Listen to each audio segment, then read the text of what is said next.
Happy morning friends. இன்றைக்கி டியூஸ்டேவோட mini vlog பார்க்கலாம்.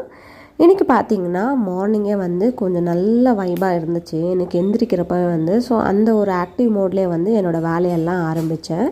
கெட்டலில் தண்ணி காய வைக்கிறதுக்கு வச்சுருக்கேன். நல்லா காஞ்ச உடனே ஃப்ளாஸ்கில் எடுத்து வச்சுட்டோன்னா நம்ம எப்போ வேணாலும் சுடு தண்ணி ஊற்றி குடிச்சிக்கலாம். அடுப்பில் ஒன்றா ஏற்றி வச்சுட்டு காய்கறியும் அப்புறம் சக்கரவள்ளி கிழங்கு வேக வைக்கிறதுக்கு வச்சுருக்கேன். அது கூட முட்டையும் வேக வைக்கிறதுக்கு வச்சாச்சு.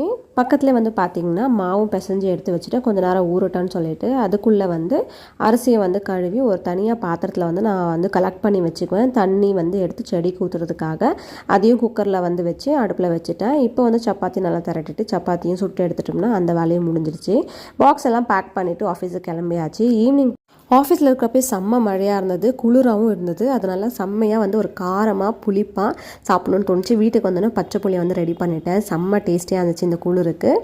நீங்களும் ட்ரை பண்ணி பாருங்கள். பாய்.